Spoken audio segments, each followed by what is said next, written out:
Well, bam! Well, bam! Welcome back to another chill spot podcast. You can't let go of your W Fart Radio character, can you? What character? I am DJ Cam.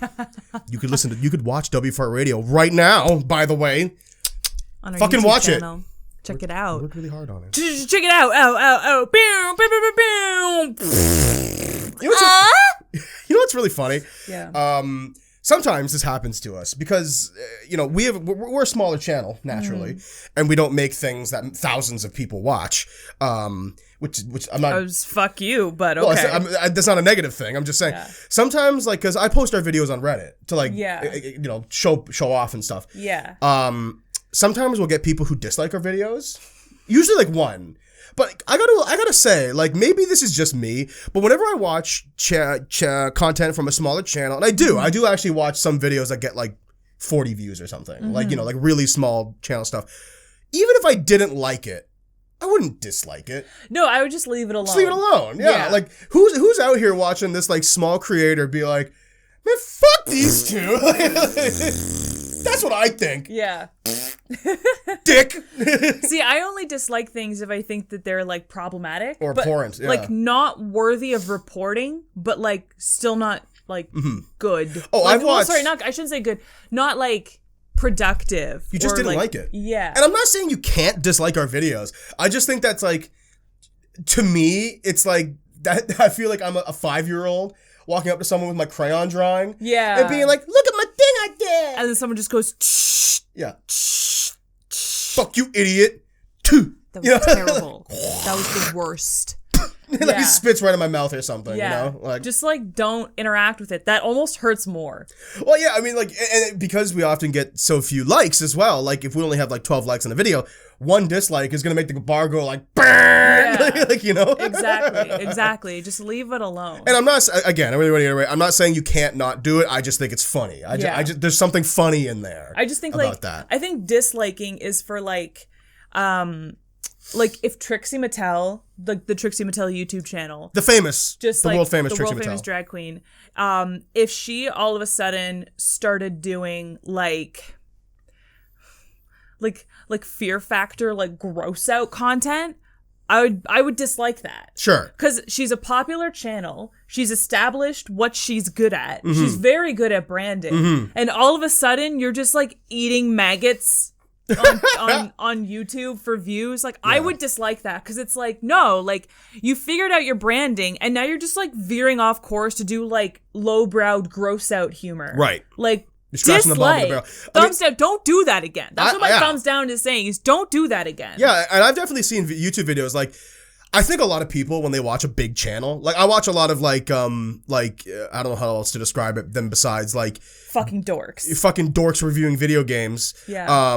But they do it's more of a character review than it is right. a structured review. Mm-hmm. It's not a critique.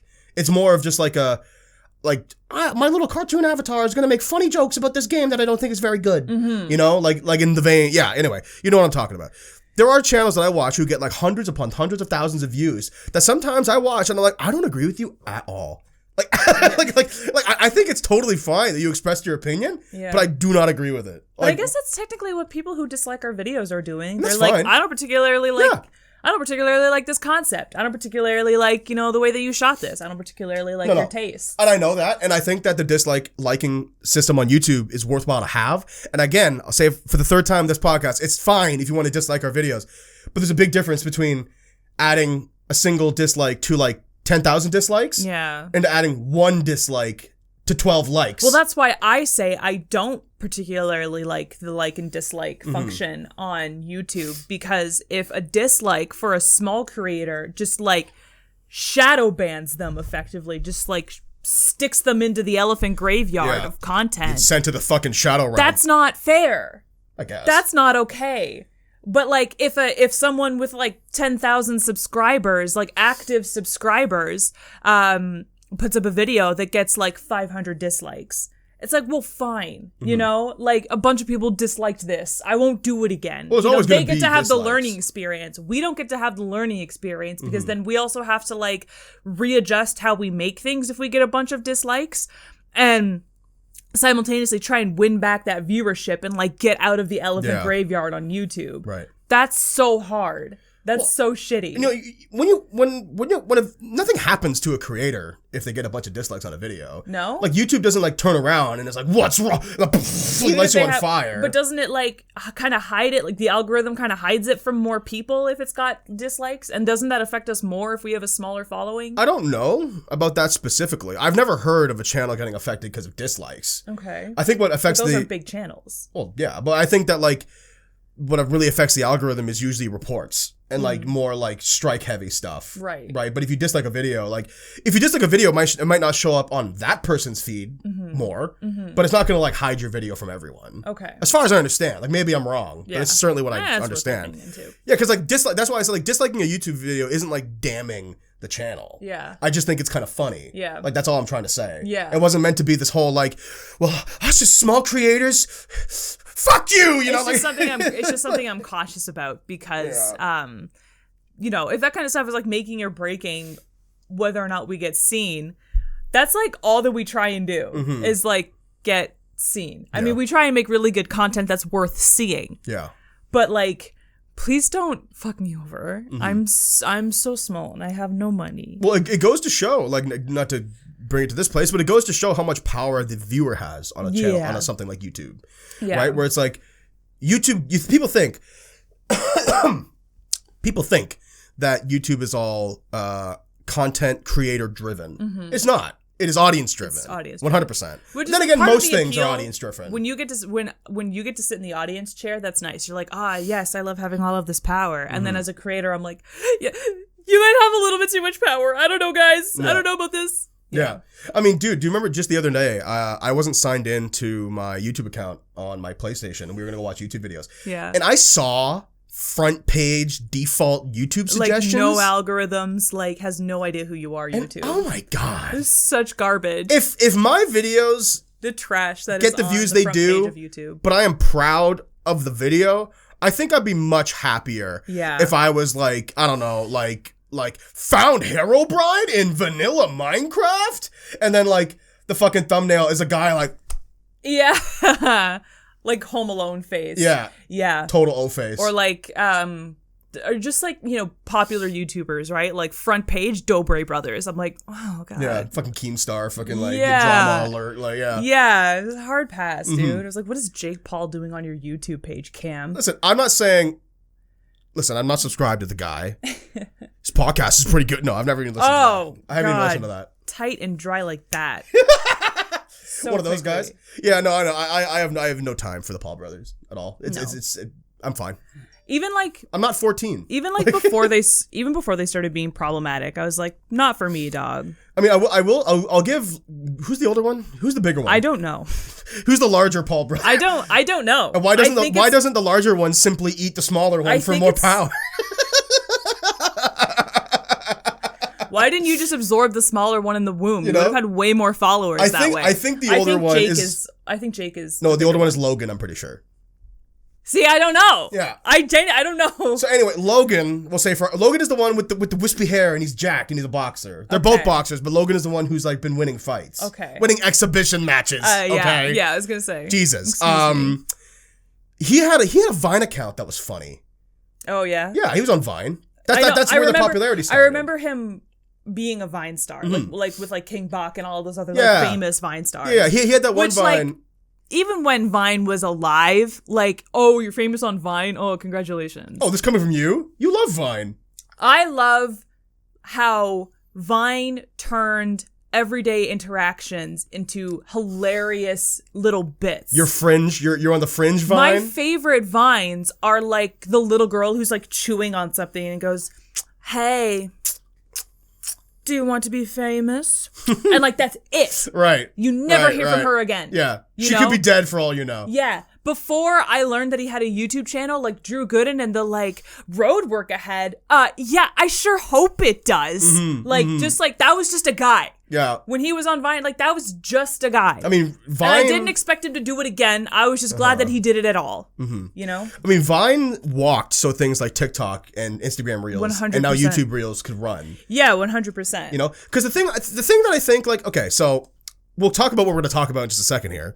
But the thing that I think that's missing from TikTok, and I do agree that I think TikTok, in my opinion, has superseded Vine in terms of like being a superior platform of which to exist on. Because Vine was fun, but it wasn't much of a platform. Yeah. You had 7 seconds to make a joke. And I think they upped it to 15 near the end of its life cycle. But the 7-second loop sparked a lot of people's creativity. Yeah. And I think that's a beautiful thing. Yeah.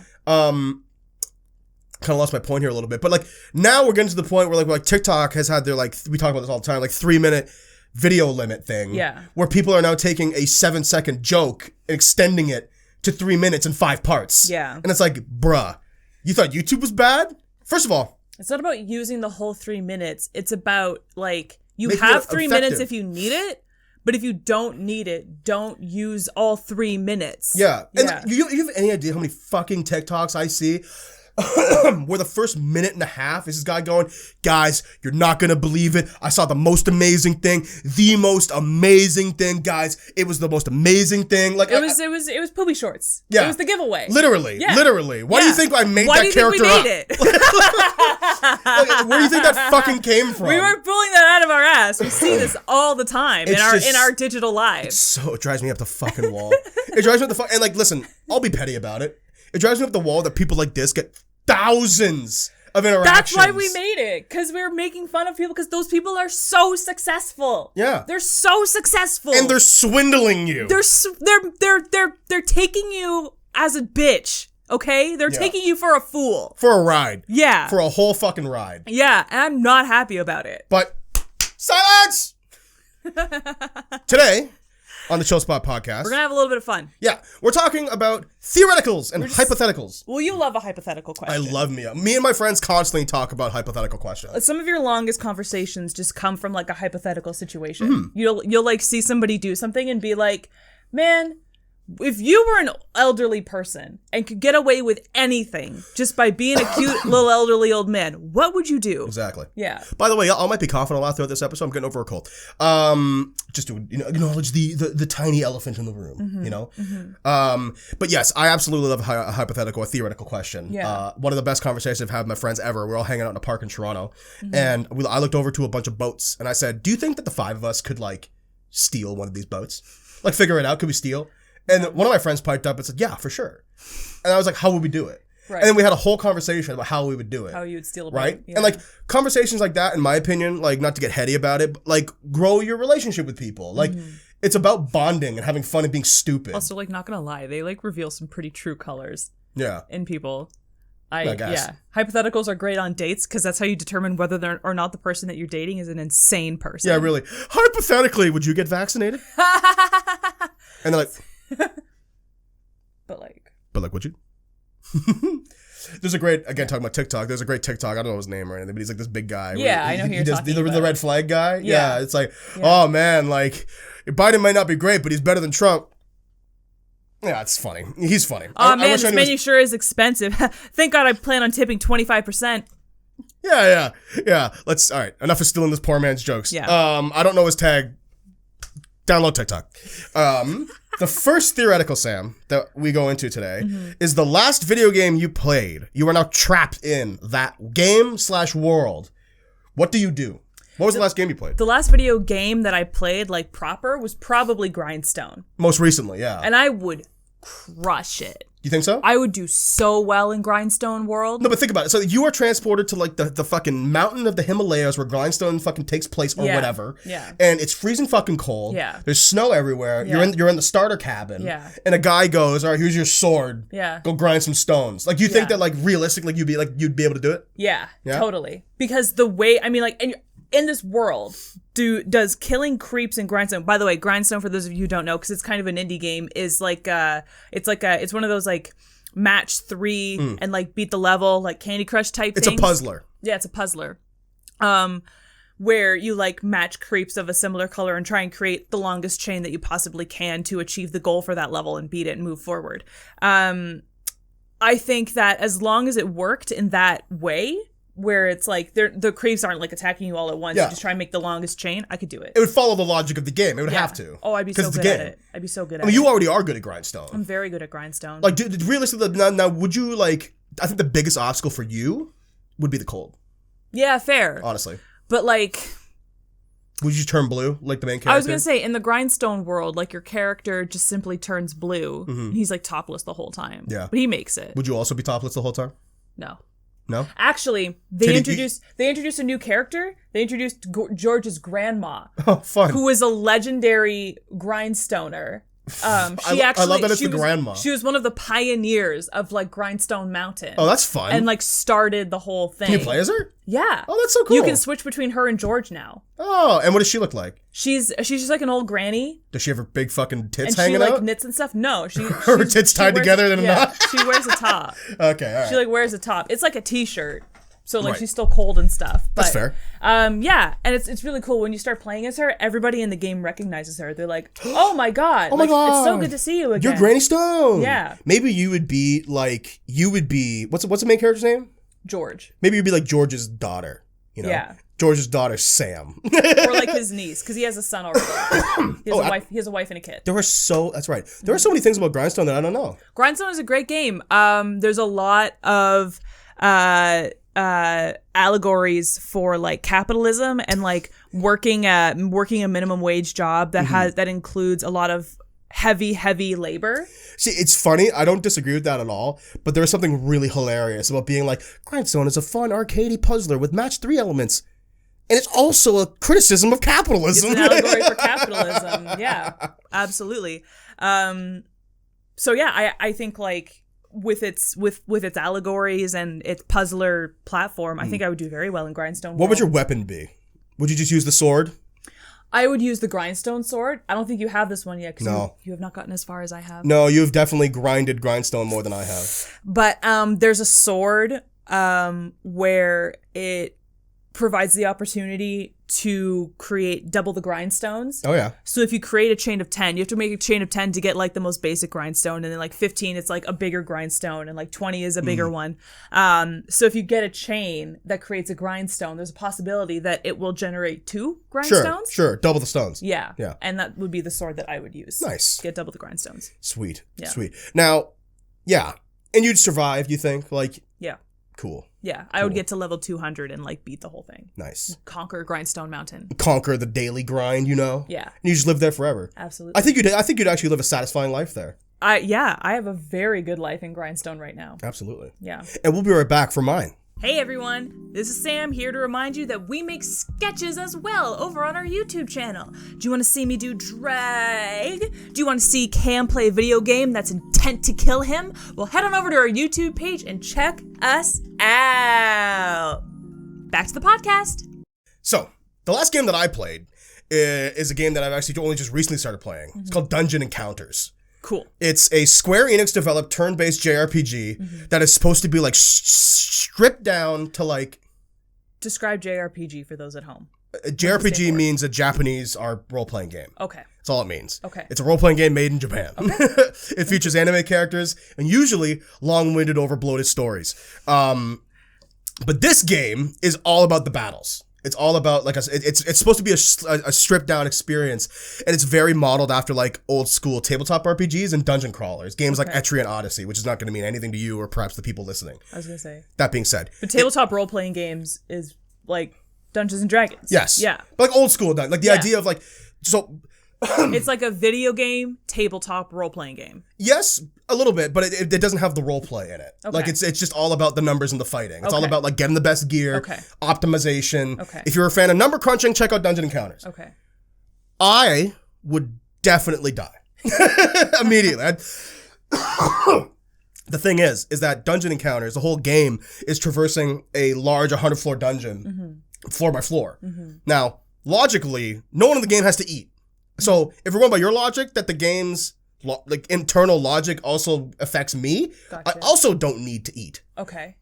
But I am not a warrior. Yeah. I am not a wizard. Yeah. I am not a bowman. I'm not a healer. I'm not any of these things. Someone will be like, here's your sword. You're like, what am I supposed to do with this? I can't barely hold this. I'm not good with this. You have any idea how heavy a sword is? Yeah. Swords are not light. That's true, they're really not. I would go to the first floor and get killed by a level 1 ghost. Yeah. I'd walk down and be like, God, it's fucking... There's not a lot to look at. Holy shit, that's a ghost! Yeah. Yeah. Is that a real ghost? That's an actual ghost. Is that my grandma? A real spirit. What the fuck? I can't kill her. Cameron, it's good to see you. Yeah, And then you're dead. And then die immediately. Absolutely. But in order to survive, I would also, I would get my crew together, right? Because, we talked about this in the Apocalypse episode. If you yourself lack things, find people that have the things you lack. Yeah. Which for me is everything. So, I would just be the guy in the back. I'd be the commander, I'd be like, Panther Man, use your sword on that ghost. Yeah. You got it, boss? Like, psh, yeah. I tried my best, but I would likely die in that scenario. Yeah. Because who, besides adventurers, could traverse 100 floors of a deep dungeon and come out on top? We're like, hey, check out this loot that I got. I also think, realistically speaking, at some point, your team would realize that all you're doing is giving out commands. Yeah. And they'd be like, hey, why are we listening to you? Do you have any skills? Do you have any actual skills? Yeah. And then you would try the whole well, I know how all of you should best use your skills to the best of your abilities, but that so do I, idiot.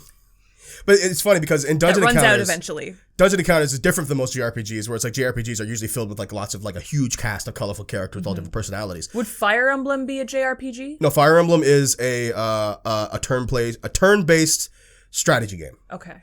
Which is more about moving units on a map. Okay. Whereas Dungeon Encounters is modeled after nerd talk here. Dungeon Encounters is modeled after a Final Fantasy battle system called ATB, which stands for Attack Time Battle. I think, I don't know. Basically, for those who have played Final Fantasy VII or games like Etrian Odyssey, it's a system where in order for your character to go, a little bar has to fill up. Okay. And enemies have the same bar. Okay. And if their bar fills up before yours, they act first. Okay. And you can increase or decrease your speed stat by giving, items to your characters. Mm-hmm. That is how I would survive, actually, logically speaking. Because it's by the logic of the game, this sword that I have, it doesn't matter that I don't know how to use it. All that matters is that it does 30 damage every time I hit something with it. Okay. So, I don't need to be good at something. I just need to be able to hit with this sword. You just gotta land blows. 30 damage. Yeah. Yeah. Yeah. So I would, farm, get the gold, get the best gear, and then statistically speaking, I literally cannot die. Right. So, I would probably die on the way to that. Yeah, logically before you speaking, achieved that. But at the same time, because these characters are all very much archetypal and not really personalities, they're more about what they're good and what they're bad at, as opposed to who they are as people. They probably wouldn't rebel against me because they're in it too. They're like, listen, bro, I just want the sword that means I'll do 180 damage every time I hit something. Facts. Yeah. Listen, bro, I'm not trying to get a wife or earn money. I just want you to buy me the hat that's gonna make my magic resistance higher. Yeah. And I'd be like, you got it, bro. Yeah. I'm the one who's dealing with that, Yeah, fair. So maybe I would survive Dungeon Encounters. It would be hard. Yeah. It would be hard. You would have to get everybody on board with you. Exactly. Yeah, and like you said, you would have to find the right teammates. But I think I could do it, you could make it happen. I think I could make it happen. Yeah. Yeah. Yeah, I'm trying to think. I guess the other game that I played before Grindstone was probably Ace Attorney. Oh, yeah. I would not do well in that world. Well, because logically speaking, you would have to be a lawyer. Yeah. If that game did not hold my hand so well, if that game did not have, turnarounds turnabouts, that purposely steered you towards the right answer and have all of those second chances, I would not do well in Ace Attorney. You do 2 cases. And I would be the same, 2 cases and fail both of them and then lose your license and then never be able to have a career again. Yeah. And then now you're an NPC. And is that really what you want to be? No. I'm a real fucking person. Exactly. I'm not an NPC in my own life. Yeah. I also can't point out and find all of the fallacies. I also couldn't how sometimes in Ace Attorney all you can do is press the opponent? Yes. I can't come up with enough bullshit to keep pressing someone for them to be like, okay, I was there the day of the murder. It's I don't have that. Yeah. So I'm a terrible bullshitter. You know how some people in school, you were like this, were essays, if you really get stuck, just bullshit it. And sometimes just luck of the draw, it works. Yep. I couldn't come up with convincible bullshit because you don't believe your own bullshit. If I wrote it out, my teacher would be like, "What the fuck is this line here? Yeah. This actually doesn't make any sense. I'm genuinely confused, and I need you to explain this to me because this derails the entire paper." I was like, "Yeah, it was bullshitting." Because bullshit is about blind, dumb confidence. Yeah. The only reason, and I'm serious about this, the only reason I can't believe I say this, the only reason that bullshit works ever is if you act like you believe it. Yeah, but like I'm just saying my bullshit was so far out of left field that it doesn't matter how confident I am about something. If it doesn't make any logical sense whatsoever. If I'm in the Ace Attorney world and a witness is giving their testimony and they're like, yeah, so I woke up at around 5:45 a.m. that day and then I walked down to the beach and I saw the man with red hair, but I didn't really think much of it.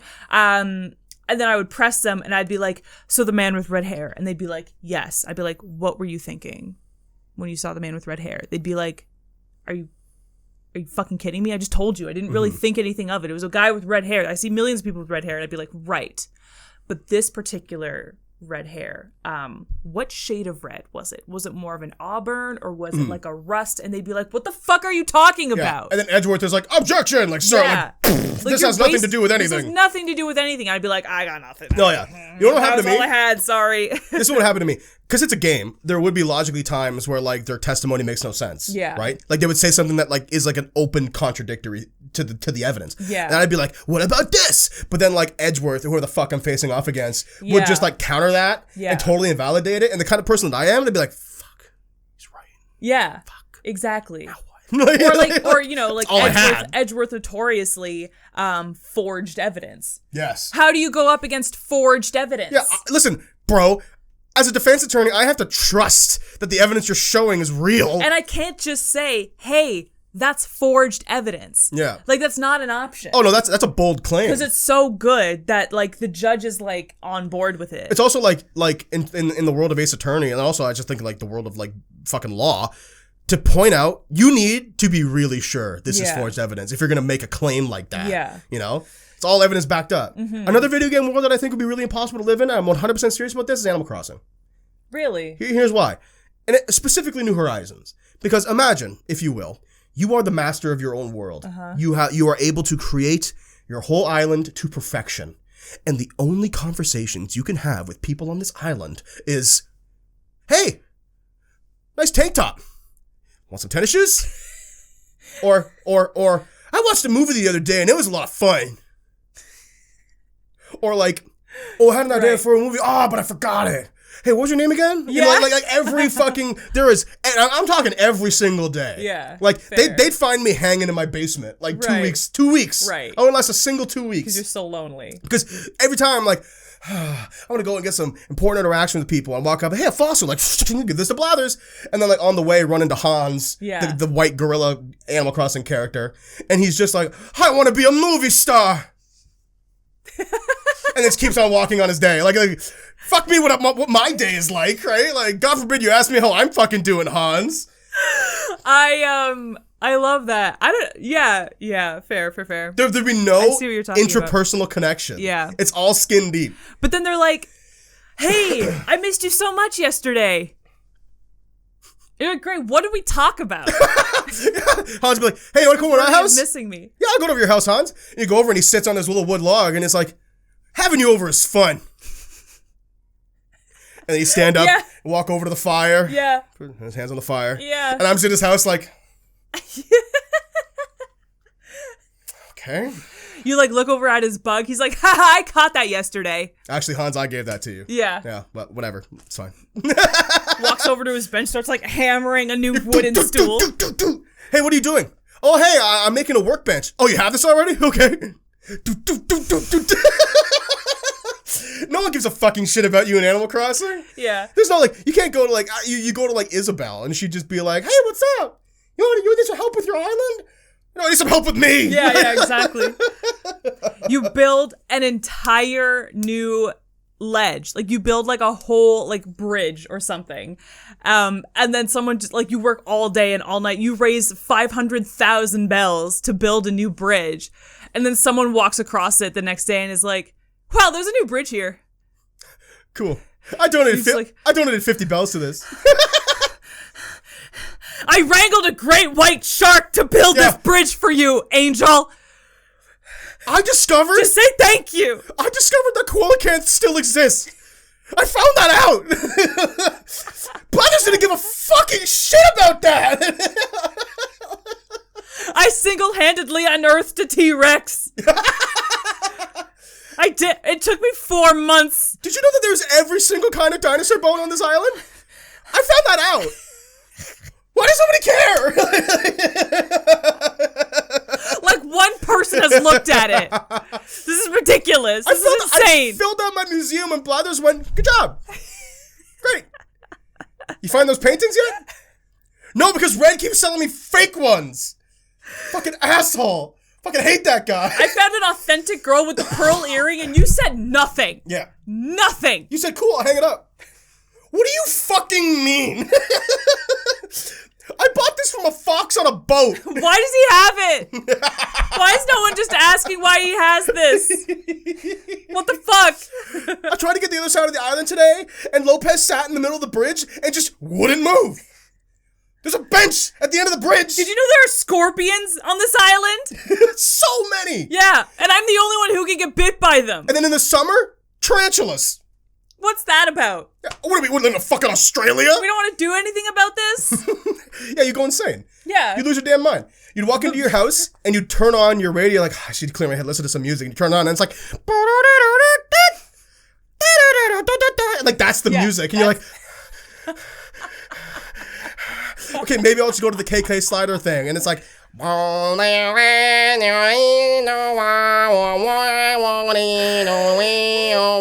you're like, I'm gonna fucking blow my brains out. There's a reason he comes once a week. You're gonna make something on a stove and you just can't. Yep. You just can't. Oh. You open up the fridge and it's just like bottles of nondescript liquids. Yeah, you're like, and it's not like they're Ensure or anything nutritious. It's just like soda. and you walk up something, you're like, okay, I'm so hungry. I'm just gonna try cooking something, and you grab it and put the whole thing in your fucking pocket. And you're like, I didn't fucking mean to do that. Fuck. Oh man.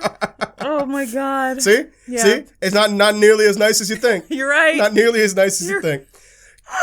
You ever think about how, oh man, that's insane. realistically speaking, how Animal Crossing New Horizons is a psychotic hellscape that you cannot escape from? You just want to go away. You just want like a change of scenery, and like the seagull behind the desk is like, want to go somewhere?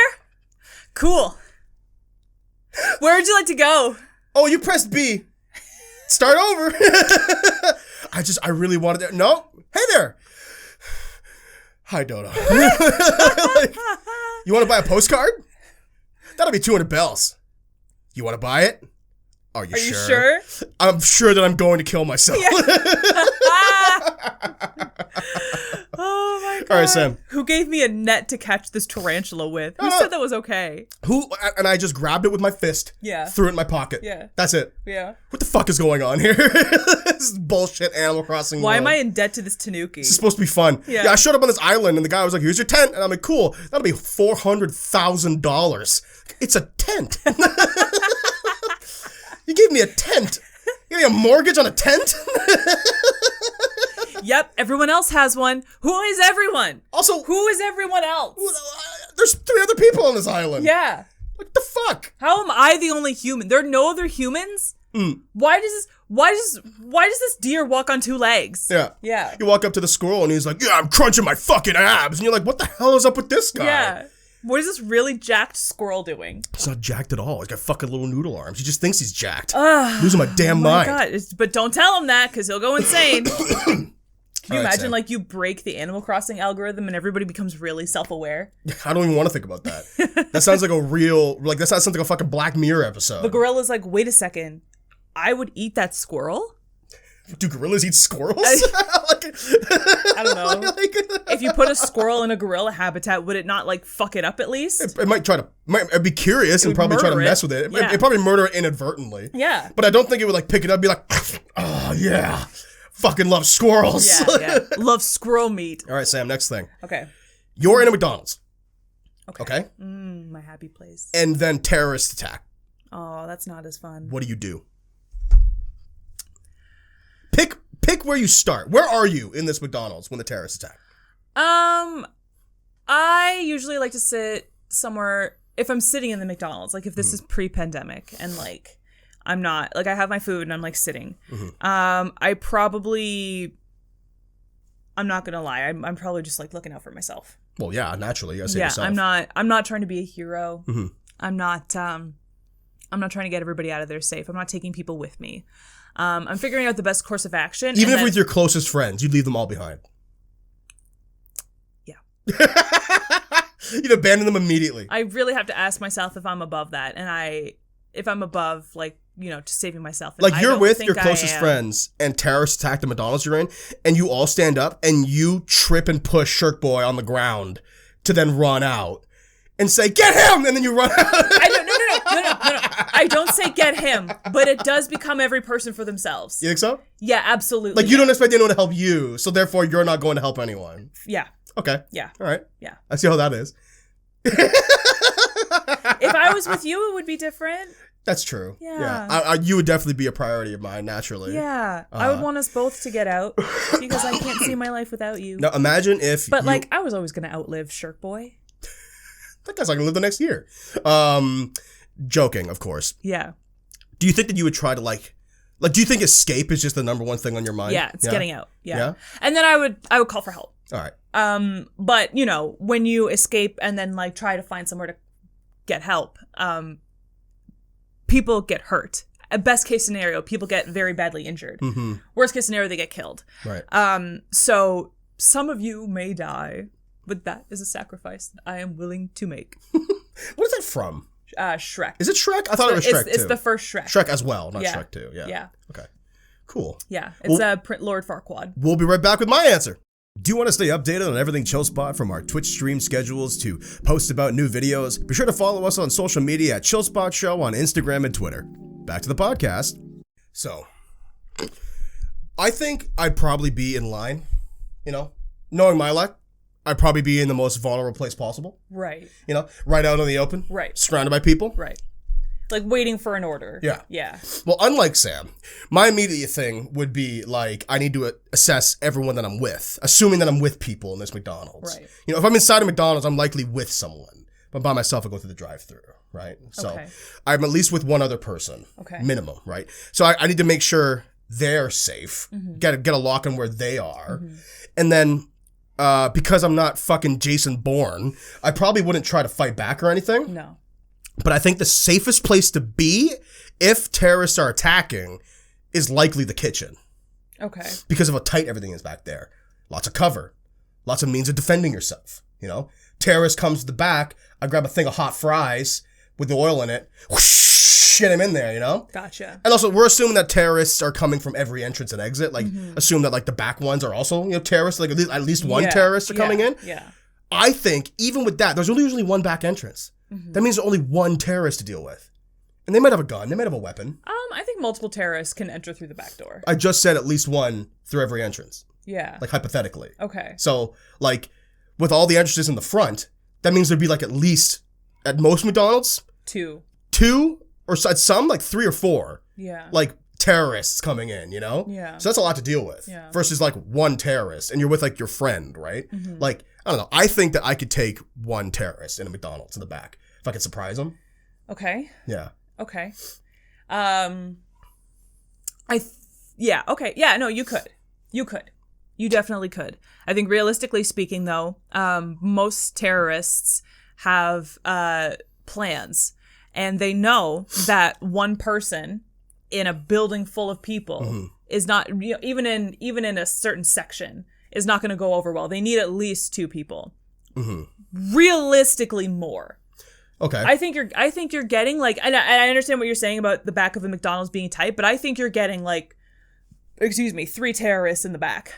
You think so? To overpower the staff, yeah. Right. I think 3 terrorists with assault rifles can take on a backroom staff of a McDonald's. Right. I mean, like a well-staffed McDonald's. Well, they're gonna come in with weapons too, right? Like, they're just gonna put everyone on the ground naturally. Yeah. But if I have, like, there's always, like, they say in, like, disasters and stuff, and, like, terrorist attacks, a big thing. There's, like, the moment of confusion. Yeah. Like, if you could survive, I think, like, the first minute of, like, attacks, or, like, a shooting, or, like, a disaster scenario. If you can just, like, not melt down and lose your shit. If you could survive the first minute, your chances of survival go up astronomically. Yeah. Or something like that. I don't know. I watched fucking Spike TV or something, right? Like, it's not like a reputable They didn't cover source I'm this on hearing this from. Mansers. Yeah, what can I say? Unfortunately. Yeah. But I would definitely try to get to the back, because I think that that is the higher chance of survival. Right. Just based on cover alone. We have tools. There's also tools. You have knives, like you say, you have hot grease. Tools. You've got, like, a fridge. Something, right? At the very least, worst comes to worst, I can lock myself in the fridge. Fair. It would get cold, but I probably wouldn't die. Yeah. You could probably stay in there for, like, a couple of hours. Yeah. Yeah. And those are thick ass doors. Yeah. I mean, I don't know if they're bulletproof naturally. Yeah, I don't know. But like they're pretty thick. Yeah. You know? They might be able to take a bullet. You know? We've both worked in kitchens before with those industrial size fridges. They're pretty. I mean, you could go to the inside of a fridge and scream as loud as you want, and the people outside probably won't hear you. And I know because I've done it before. Yeah, so I speak from experience.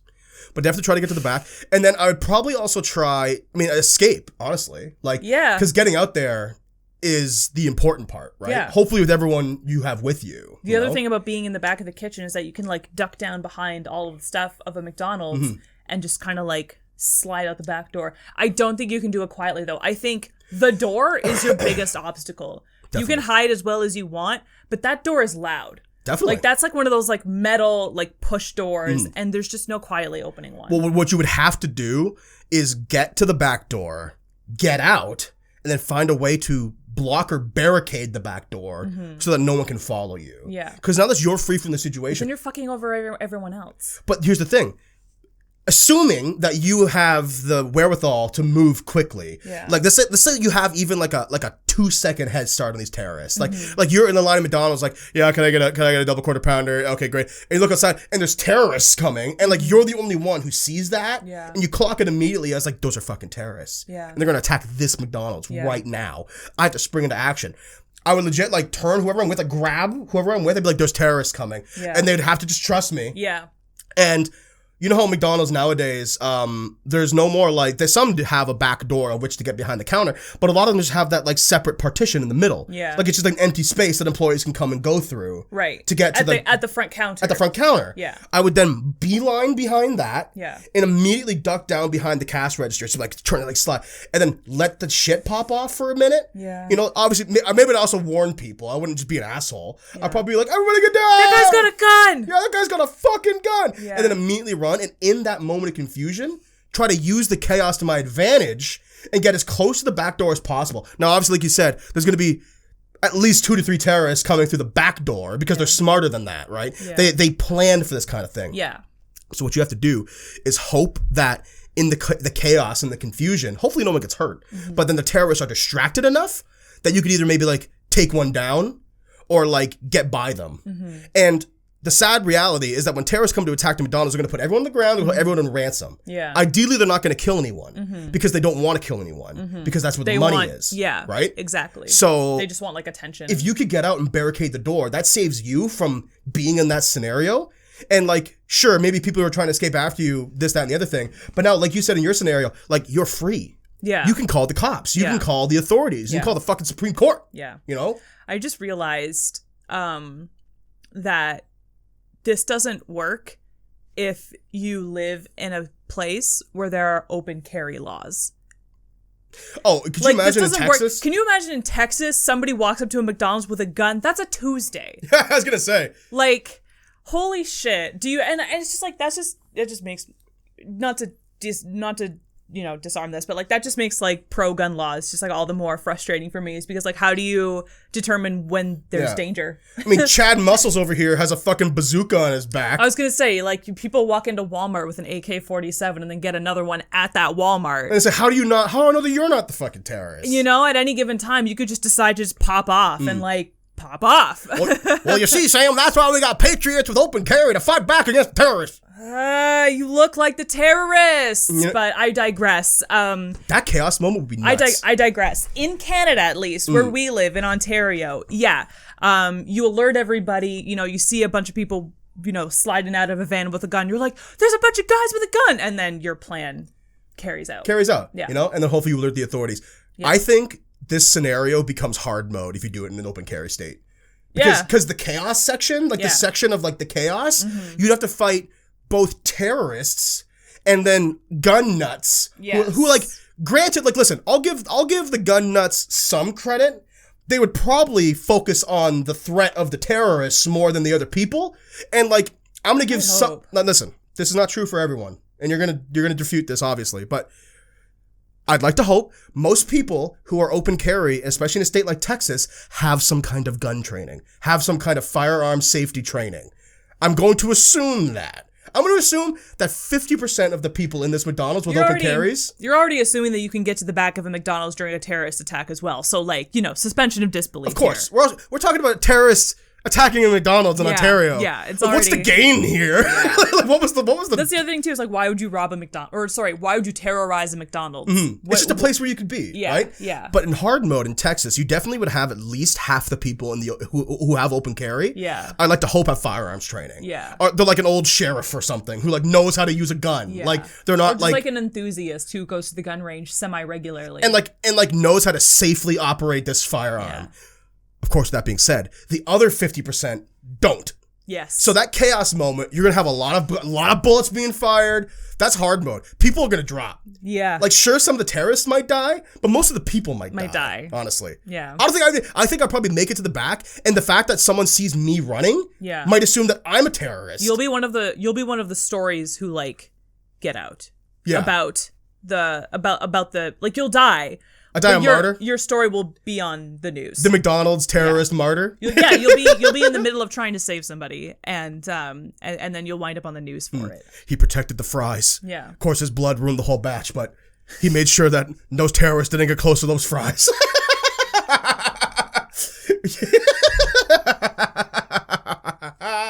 The McNuggy savior. Mm-hmm.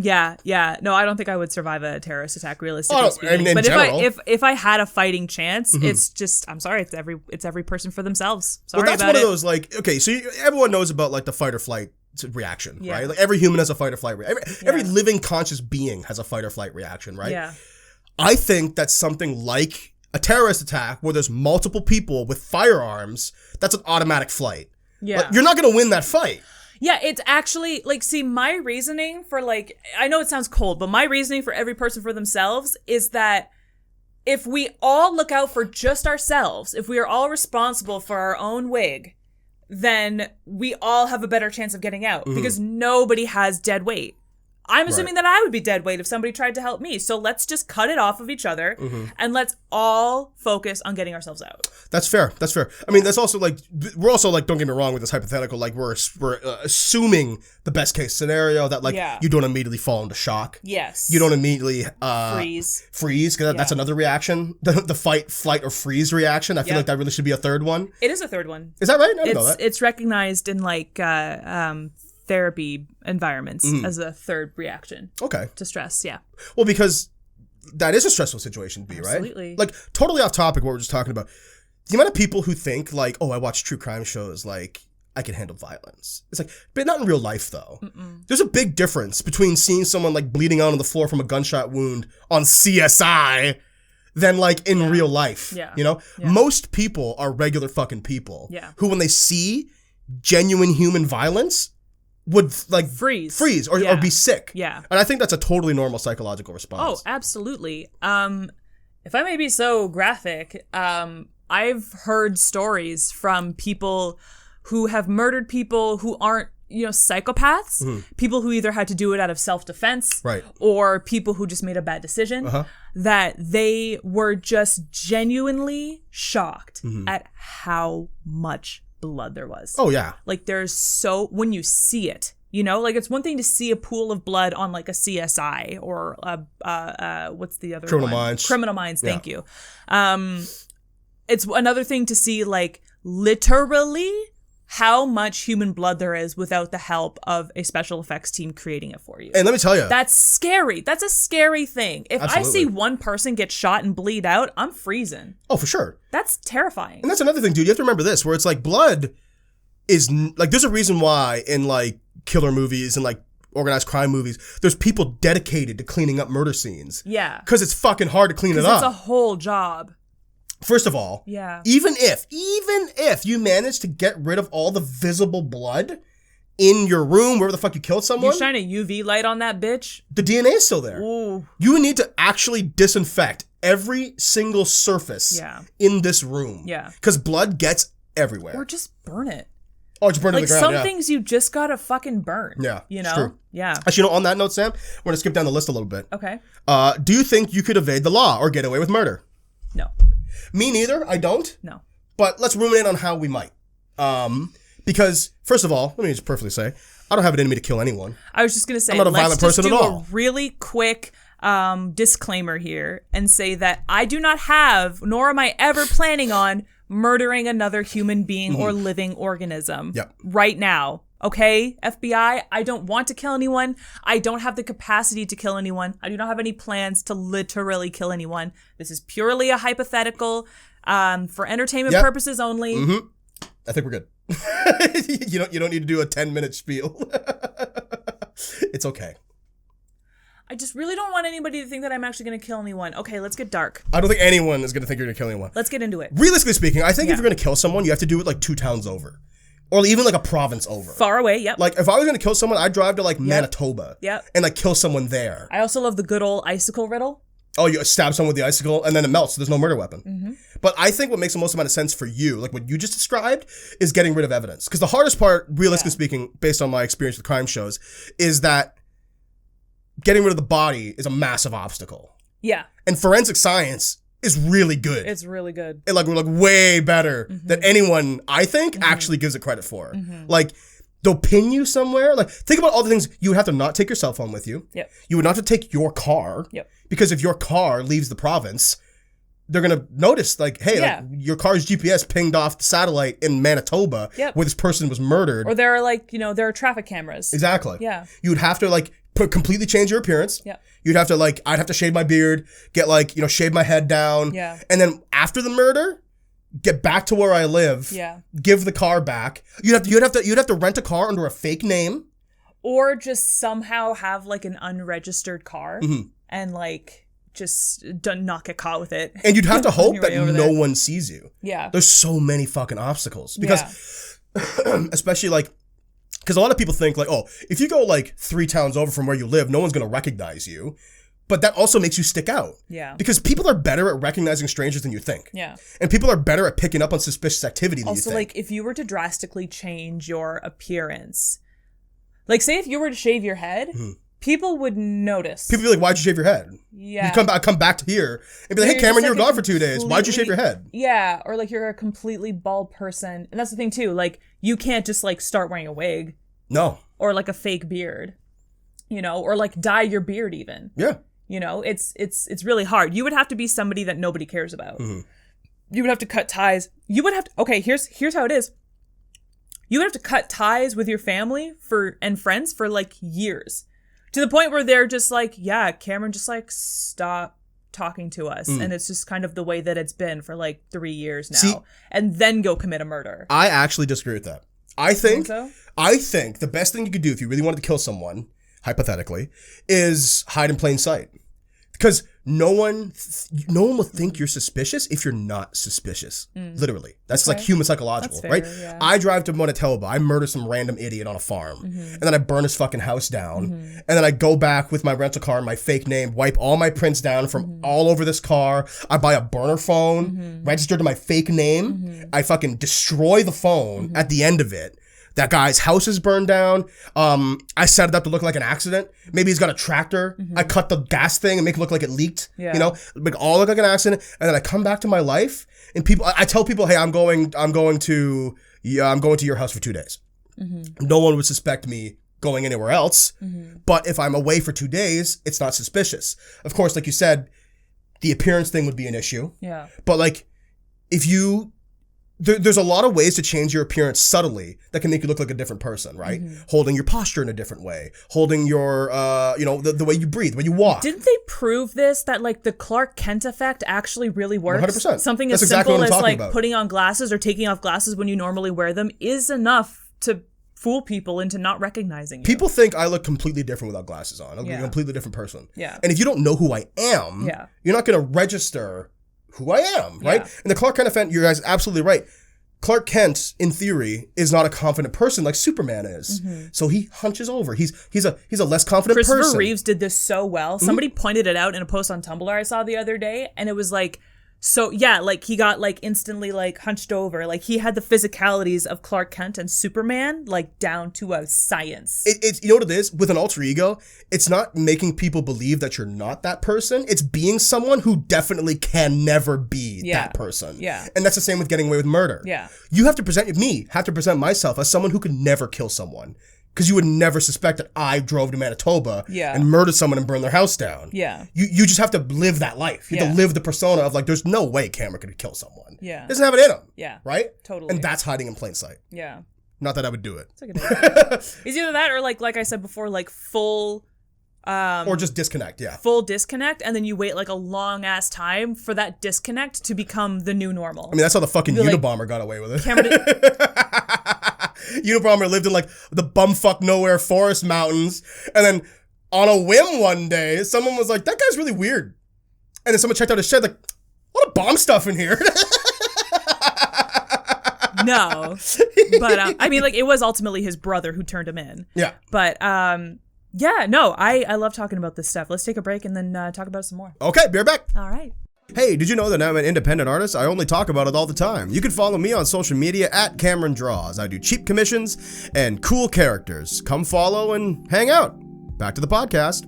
All right, Sam. Probably the next and maybe final topic we're talking about today. I could go on.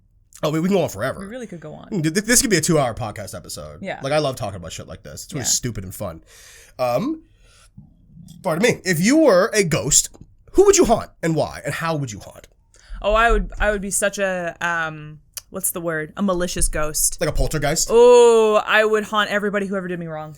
Everybody. Like, no, because I can get away with it. Unlike murder, where I have to figure out how to get away with it. You have a plan. And you listen, the law has nothing to say about ghosts, so I don't have to do a whole ass disclaimer about it. If you have wronged me and ghosts are real, I'm coming to ruin your life. Sure. Shout out to my grade 2 teacher who called me stupid in front of everybody, because if you outlive me, I'm gonna make your life miserable. Okay, 3 people you would haunt for sure. And if it's someone in your real life, don't name them. Just say who they are. So the 2nd grade teacher who called me stupid and gave me math anxiety. Miss Bitch, yep. Miss Bitch. I would haunt probably, I mentioned this in a podcast prior, but like the guy who knocked up my role model when I was a kid. Yeah, I know what you're talking about. And like derailed her life a little bit. Mr. Dick, sure. Mr. Dick. So Miss Bitch and Mr. Dick. Miss Bitch and Mr. Dick getting haunted. And then, honest to God, I would probably haunt a political figure. I can't decide which one. Like Doug Donald Ford. Trump is the easiest one. I'm really tempted to haunt like a Doug Ford, or even just like I would find somebody in his cabinet who like really wronged you? Really elevated someone like that's platform. Like I would find somebody who participated in it and did nothing to steer it in the right direction. Right. And haunt them and like just make them regret their decisions. Now, okay, with that in mind, what would your haunting style be? Would it be kind of like a subtle, like gaslighting hand? Would you be like ghosts in the mirror? Would you be like figure down the hallway? Would you be possession? You know, like. I think possession is too much work. You think so? Going into somebody's body and then like having to live their fucking lives. Oh my God, just get a job already. But it's like, why wasn't I just this person in my everyday life? No one. There's no money to be made in being a ghost. It's like being an artist. Exactly. Thankless. I think that gaslighting is definitely more on brand for me because I love in my living life, I like to slowly inconvenience you until you go insane. Right. But I think that if I'm a ghost and I have the ability to do some really dark shit and nothing matters anymore because I'm a ghost, I would love to do like a Candyman thing and like project like a really horrific, ghastly image. Right. Like a slit throat or like a bees all over me or like something really disturbing. Like you go for a more hands-on approach. And only they can see it, but I like pop up in a crowd at like a cafe one day. Right. And you see me and I'm just like blood pouring out of my eyes, like pale skin, like chains on my arms, like nice. And they're like they've like branded my skin everywhere. And you see me for 2 seconds and then I disappear. Yeah, nice. And you're like, holy shit, did you just see that woman? And like and your friend is like, what are you talking about? There's no one there. And then you're like, oh my God. And then you're like at your office and you're like typing one day. And then you look up and standing in front of the storage cabinet with all of the extra paper clips is like me, like with like a shark on my leg. Yeah. And it's what like the fuck? in the Yeah. process of eating me. You know what I mean? And it doesn't mean anything. You're like watching me relive like a shark attack. Right. You know? And it's like you go for the more striking, horrific imagery thing. Yeah. Like in order to fuck with people. Yeah. A more like quick turnaround for their psyche breaking is what Yeah. you're saying. Yeah. Right. Okay, cool. Yeah. That makes sense. Yeah. That's very you, and I think that makes sense. if I'm like indulging in my fantasy here, yeah. But like realistically speaking, I would like, you know, tip over a pen. Yeah. And you'd be like, oh man, what the fuck? But no, but that's I would like the thing. make your train late. But that's just it. So like what I would do, like 3 people I would pick, like again, I'd probably pick like, I don't know, like Elon Musk or something. Yeah. And I'd love to fuck with Elon Musk. Yeah. I mentioned I think we talked about this on the podcast where I really don't have any like enemies. Like no one who's like wronged me enough in my real life to the point where I think like you're my enemy. Yeah. And no one whose life I'd like to ruin that much. But like I think that truth be told, I think billionaires are ruining the world, and I think that there's a lot of ethical questions to people with old money and like who sit on their fucking draconic piles of gold. Yeah. So I probably pick like 3 big billionaires. I fuck with Mark Zuckerberg, Jeff Bezos, and Elon Musk. There you go. I do the good fight. And here's what I would do. You're the people's poltergeist. Exactly. The people geist. That's exactly what I would do. The people geist. I would take the subtle approach. I wouldn't go for the striking imagery, and I wouldn't go for direct interaction. Direct horror. Yeah. And haunting. I would do shit like Elon comes into his house one day, puts his phone on the counter, and I pick up his phone and put it in the cabinet. Right. Like close enough to where he put it. Yeah. For him to go, I thought I put it on the counter. Yeah. Oh God, I must have put it in the cabinet. But then do that all the time. Yeah. You would go insane. Yeah. I would definitely. If someone's doing that to me, I'd lose my fucking mind. Over like a year of that happening to you every single day. You start to get you get so paranoid. Yeah. You think there's someone living in your walls. Yeah. You think that someone is following you constantly. Yeah. Right? And then I would do the thing after that, after they get to the paranoia state. Yeah. Then I start making appearances. Then I start being like they're at their typing away at their desk, and then they look up, and as the door opens, like I'm just like half my face like peeking around the door. Yeah. And then they blink, and it's their assistant walking in. Right? And it's like I timed it with their assistant coming to see them. That's cool. Because it's like they're gonna ask themselves, did I really see that? Yeah. Or was a trick of the light? Yeah. And is my assistant's coming to see me? Ooh, do you ever like see things out of the corner of your eye and All you the time. swear to God it's like a creepy figure? I would do that shit. Absolutely. All the time. Total sidebar. Constantly. I have clear brim glasses, which means I could see through them, which means that the corners of my visions are distorted. So oftentimes I'll just be sitting minding my own business, and I'll do this. And even right now, you guys can't see. There's a computer over here. You can't see. Yeah. But my brim, the clear brim of my glasses, passes over the black part of the edge of my computer screen, and it goes. Right. So it makes it look like it's moving. So yeah, there's been times where I've been walking, I'd go downstairs, turn the light on, and be like. Yeah. And it's just my glasses fucking with me, right? Right. So, but yeah, I would absolutely do shit like that. That's like cool. I do like the Grudge approach, where it's like you turn on the lights, and I'm like a shadowy figure at the end of the hallway. You see for half a second, and it disappears. Because that's how you break people. Yeah. You're talking about breaking people. Absolutely. Like that's it's never like. Don't get me wrong. If I was to be attacked by a ghost tomorrow, my hair would go white, and I'd be locked into a fucking psych ward. Yeah. But I don't want this to be over too fast, you know? Like, if I was gonna haunt someone, if I'm dead and none of the problems these people have created have been fixed, in the world. Like, come on, I'm coming after you a little bit. Yeah, you know, I'm gonna fuck with you a little bit. Yeah, I'm gonna make your life. Although I do like your approach of like the scary things happening and it builds up, but I would definitely do the more subtle thing, like the I don't know, even like something as subtle as they open their front door and they bring all their groceries in and they go to close their front door and I close it. Yes. Right? Like, yes. It's because like that's the shit, like truth be told, that's the shit that fucks with me. Yeah. Like that's the kind of shit where I go. Like I said the point in the podcast, I don't really believe in ghosts, but when shit like that happens, crosses my mind, you go like, ghost? Bro, but what though? But like maybe though. But like possibly? But like maybe though, right? Maybe like a little bit? You know? That's why I'm always nice. Honestly. Yeah. Make no enemies. I've mentioned before that like I have a slight fear that there is a potentially nice ghost in my house. Yeah. And whenever something creepy happens, I just go, "Thank you, ghost." I mean, thank you. We have a friend, friend of yours, a close friend of mine who I've known for many, many years. Yeah. We go to his cottage frequently. Yeah. In the summers, and that place is 100% haunted.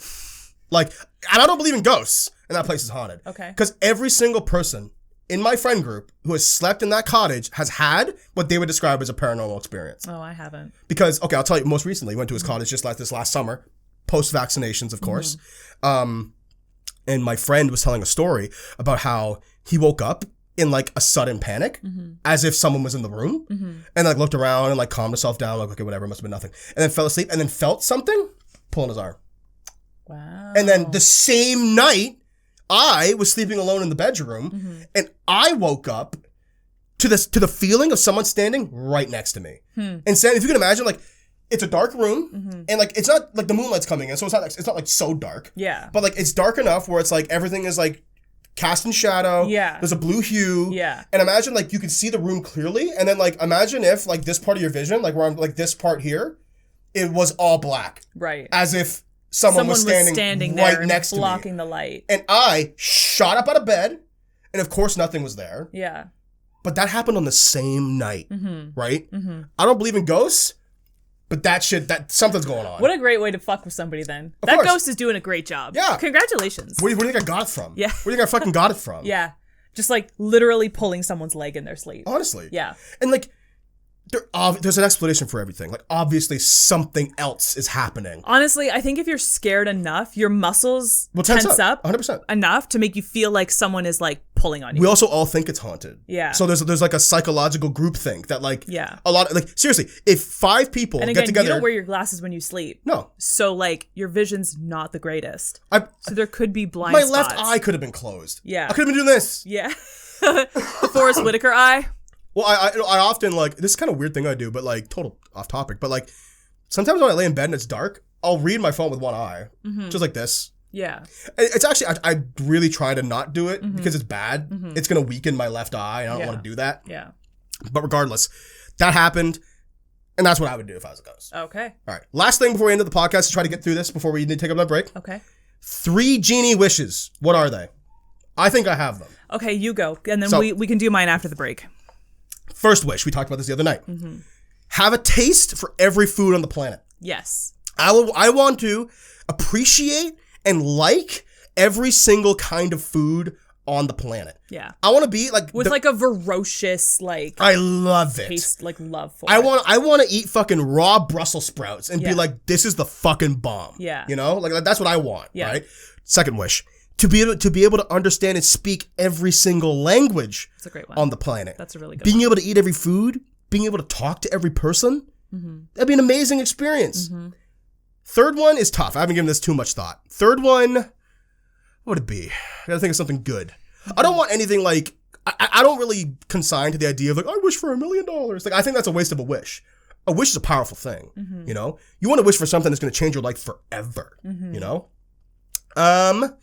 Maybe I would wish, oh, well, actually, no, that would backfire. I was going to say maybe I'd wish to never be anxious about anything. See, I'm trying to think about how a genie would like fuck up some of these wishes. But that's just it. Like, Yeah. I've also given it the thought to be extremely specific because that's what you have to do when you take in wish. Because a jinn, which is what a genie is, Yeah. it's gonna fuck with you. It wants to fuck with you. Yeah. Right? Not every jinn is fucking genie from Aladdin. Exactly. Who's like invested in your best interests. They're tricksters. They're tricksters. That's Yeah. like, you know, in terms of their mythology, that's what they're all about. Yeah. The reason why I say I don't think wishing away my anxiety would be good, because you know what he'd do? He'd eliminate fear from my life. Exactly. You need anxiety. And fear is important. Yeah. People think that fear is something to be avoided, and it is because it makes you uncomfortable. But fear is how you gauge danger. Could you say, I wish that I could only be afraid when it was appropriate? See, I think he'd Is still that fuck with me. still- It's too much still interpretation. exploitable? There's too much interpretation to that. Okay. I gotta think about this. Do you have any? I came up with it because we were hanging out in the kitchen making dinner last night, and I had a cookie, like right as we were, like Cameron was taking the enchiladas out of the oven, Yeah, and and I you like had a cookie, and you were like, are you seriously eating a fucking cookie right now? And I was like, I wish that I could love everything as much as I love eating, like enjoy eating everything as much as I enjoy eating chocolate chip cookies. So definitely that one. Like I want to be able to enjoy like a raw piece of kale. Sure. And be like, oh, Anything. yes, this is so satisfying. Yeah. A fist of grass. And I yeah. want to eat it and be like, that's great. Yeah, exactly. Something to do with wealth. Like I want to figure out a way. I had the thought of like, I wish for intergenerational wealth for my family, but that could be exploitable because he could be like, he could go back in time and just like give like intergenerational wealth for like, you know, my family like 3 generations back. And then you don't actually see any of that money. Yeah. You're in a somewhat better social standing. It up. Yeah. But something that guarantees that I will always have what I need to survive for the rest of my life. A bottomless bank account. Okay. That is constantly being filled. Okay. Now, the only issue I think that I foresee the issue with would be banks being like, hey, what's up with this constant stream of money that is going into your bank also, all the time? What if one day currency does not do anything for us anymore? It's true. What if we get rid of currency? What if it changes? Oh, maybe. What if we get invaded by another country and Canadian dollar no longer exists? Mm-hmm. You know? Yeah. Maybe the ability to teleport anywhere. But I gotta wonder, like, because here's the thing with genies, right? You get the ability to teleport anywhere, but you don't have the ability to survive being teleported anywhere, right? Mm-hmm. It's like, what is teleportation? Yeah. Like, do I break myself down completely? Poof, and then you're like in a different place. But what happens in that process? Yeah. What if my bones get broken? Kind of like port keys in Harry Potter. Exactly. Remember how you have to kind of get used to them because they make you like nauseous? I know what I would do. Yeah. I want to have the ability to understand completely any kind of technology in the world. Okay. Now, because you understand that technology is a broader term than what people think, right? Like the wheel is technology. A lead pencil, technology. Yeah. Technically. Yeah. And I mean I want to understand every single kind of technology. If there's a problem with my computer, I want to open up and say, this is the issue immediately. Problem with my car, open up the hood. This is the issue immediately. Yeah. I want to be able to understand that because if you have an understanding, you can learn to fix things. Yeah. And then you would never have to spend money on a technician ever again. Problem with your house electricity? Tear down a part of the wall. You know how to fix it. There's the issue. Yeah. You know how to tear down that wall. Exactly right. Yeah. I know how to use a saw and I know how to properly take out drywall and I know how to properly replace it and make it look seamless. Yeah. Because you understand every kind of technology. Yeah. That's awesome. That would be my 3 wishes. That's a really good one. Right? Yeah. I think that's pretty good. That's pretty helpful. Because they're broad enough and also hard to fuck with you. You know, if we're going to be together and we each get a separate genie, I would wish to be able to heal any type of physical ailment within a human being. That'd be good too. It would be tough because I wouldn't be able to help animals. That would hurt. But being able to heal any type of ailment, I think I could cure cancer. Yeah. I can figure out how to cure cancer. Profit off of it. I think that you can profit off of cancer without robbing people blind. Well, being a dick about it? Yeah, right? sure. Because like the people who are profiting off of, say, like cold medicine, you could still make a cure for the common cold and make enough money to survive for the rest of your life. And comfortably. Definitely. You know, it's just that these people want mansions. They want, you know, their quality of life gets more grandiose with each dollar that they make and they want it. I don't want all of the excess. No. I just want to be able to have a roof over my head for me and my family. So, okay, you would wish to taste every food. Mm-hmm. You'd wish to understand how to be able to heal every physical human ailment. Physical human ailment. Okay. Yeah. Okay. So it doesn't affect like mental health is physical. Yeah, you could theoretically cure depression. Because depression, for those who don't know, is a physical ailment. It's a chemical imbalance. Yes. Yeah. Okay. Yeah. Last wish, Sam. Oh shit, we have 17 minutes left in this clip too. We have 3 minutes left in the clip. 2 minutes. Sorry, yeah, we've done 17 minutes.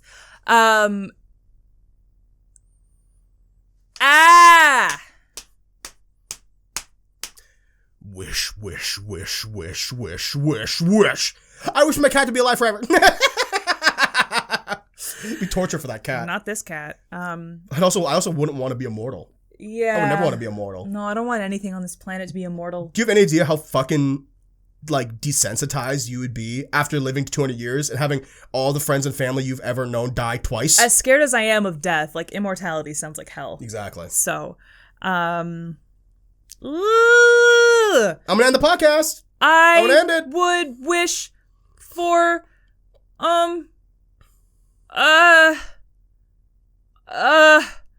the ability to always tell the truth, but always be able to be listened to. The opposite of Cassandra from Greek mythology. So the idea that you would wish to have ultimate clarity in your speech. Mm-hmm. Nice. That's a good wish. Mm-hmm. Maybe a little fuckable, but who cares? Thank you so much for listening to this episode of the Chill Spot Podcast. We appreciate you guys' support. Yeah. Be sure to heed all of our things we said throughout and subscribe if you haven't already. And we'll see you guys soon. Bye. Bye. Bye.